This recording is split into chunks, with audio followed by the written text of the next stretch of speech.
जय श्री कृष्णा मित्रों, अकेला साथी भक्ति चैनल में आपका स्वागत है। श्री कृष्ण आप सब पर अपनी कृपा बनाए रखें और आपकी सारी मनोकामना पूरी करें। कलयुग के संदर्भ में श्री कृष्ण द्वारा बताए गए अनेक कथन और भविष्यवाणियां विभिन्न ग्रंथों में मिलते हैं, खासकर महाभारत और श्रीमद्भागवत पुराण में। श्री कृष्ण ने अपने जीवन काल में कई भविष्यवाणियां की जो कलयुग के विभिन्न पहलुओं पर आधारित हैं। इन ग्रंथों के अनुसार कलयुग का आगमन धर्म, सत्य और नैतिकता के पतन के साथ होता है और मानव समाज में अराजकता, अन्याय और स्वार्थ के गुणों में वृद्धि होती है। कलयुग का प्रारंभ महाभारत के युद्ध के बाद हुआ और यह युग अपने विशेष गुणों के कारण अन्य युगों से अलग है। यहाँ हम विस्तार से श्री कृष्ण के अनुसार कलयुग का वास्तविक चित्रण और उससे जुड़े महत्वपूर्ण पहलुओं को समझने का प्रयास करेंगे। भगवान श्री कृष्ण ने बताया कि कलयुग में चारों युगों में से सबसे अधिक धर्म का पतन होता है। सत्य, तप, संयम और दया जैसे गुण लुप्त हो जाते हैं। लोग अपनी नैतिकता खो देते हैं और अधर्म का पालन करते हैं। श्रीमद्भागवत पुराण में कहा गया है कि कलयुग के प्रारंभ में धर्म के चारों पायों सत्य, दया, तप और शुद्धता कमजोर हो जाते हैं। यज्ञ, दान और तप जैसे कार्यों का महत्व घटने लगता है और लोग केवल स्वार्थ की ओर झुक जाते हैं। और धर्म के कमजोर होने से ही अन्याय, बेईमानी और क्रूरता का विस्तार होता है। श्री कृष्ण ने कलयुग की पहचान बताई कि इसमें लोग अत्यधिक स्वार्थी और अहंकारी होंगे। वे अपनी इच्छाओं की पूर्ति के लिए किसी भी हद तक जाएंगे, चाहे इसके लिए उन्हें अधर्म का सहारा ही क्यों न लेना पड़े। यह भी कहा गया है कि कलयुग में लोग केवल धन और भौतिक सुखों की तलाश में ही जुटे रहेंगे और अपने पारिवारिक एवं सामाजिक कर्तव्यों को भूल जाएंगे। रिश्तों में स्वार्थ का भाव रहेगा और भाई भाई का शत्रु बन जाएगा। लोगों में सहनशीलता की कमी होगी और वे त्वरित लाभ के लिए हर तरह के अनैतिक कार्य करेंगे। कलयुग में नैतिकता और सत्य का पतन होगा। श्री कृष्ण ने कहा था कि इस युग में लोग झूठ को सहजता से अपना लेंगे और सत्य का कोई मूल्य नहीं रहेगा। कलयुग में सत्य की जगह झूठ, ईमानदारी की जगह धोखा और धर्म की जगह अधर्म को मान्यता मिलेगी। लोग अपने काम निकालने के लिए छल, कपट और झूठ का सहारा लेंगे। श्रीमद्भागवत पुराण में उल्लेख है कि कलयुग में लोग केवल दिखावे के लिए धर्म का पालन करेंगे और असल में उनका उद्देश्य सिर्फ अपनी प्रतिष्ठा बढ़ाना होगा। श्री कृष्ण ने कलयुग के बारे में बताया कि इस युग में धन का असमान वितरण होगा और समाज में गरीबी व अमीरी का भेद बढ़ेगा। अमीर और अमीर होंगे जबकि गरीब और गरीब होते जाएंगे। धन के प्रति अत्यधिक मोह और लालच के कारण लोग भ्रष्टाचार में डूब जाएंगे।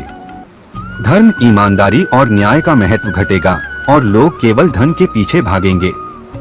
समाज में भ्रष्टाचार, घूसखोरी और धोखाधड़ी का प्रचलन बढ़ेगा। अमीर अपनी ताकत का दुरुपयोग करेंगे और गरीब अपने अधिकारों से वंचित होंगे। श्री कृष्ण के अनुसार कलयुग में पारिवारिक संबंध कमजोर हो जाएंगे।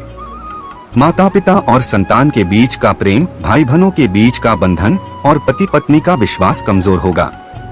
लोग अपने रिश्तों में सच्ची भावना और निष्ठा को खो देंगे। कलयुग में रिश्तों में छलकपट, अविश्वास और धोखा बढ़ेगा।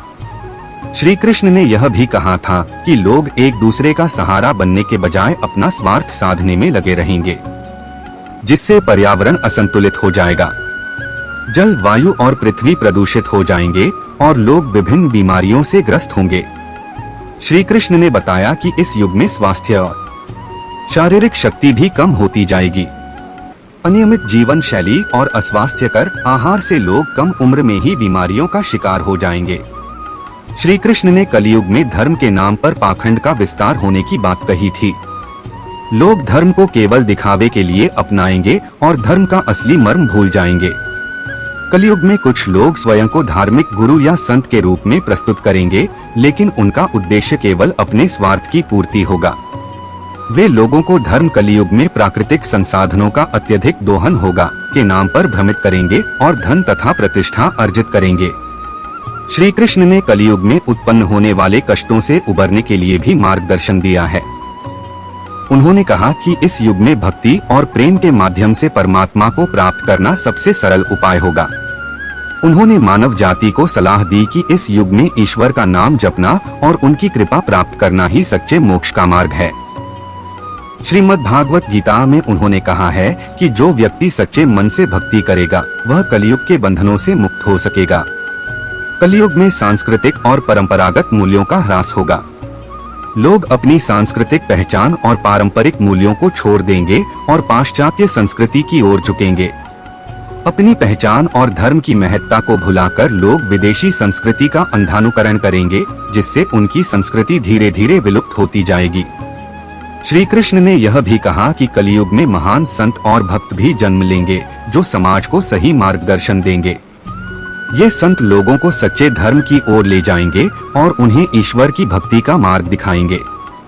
श्री कृष्ण के अनुसार ऐसे महान संतों की उपस्थिति इस युग में प्रकाश की किरण के समान होगी, जो अंधकार को समाप्त करने में सहायक होगी। कलयुग के संदर्भ में श्री कृष्ण का संदेश मानव जाति के लिए चेतावनी है, साथ ही इसमें समाधान और मार्गदर्शन भी है। कलयुग में होने वाले परिवर्तनों को ध्यान में रखते हुए श्री कृष्ण ने हमें आत्मसंयम, भक्ति और प्रेम का मार्ग दिखाया है। उनके अनुसार इस युग की कठिनाइयों के बीच भी अगर कोई सच्चे हृदय से ईश्वर की भक्ति करता है तो वह इन विकृतियों से बच सकता है।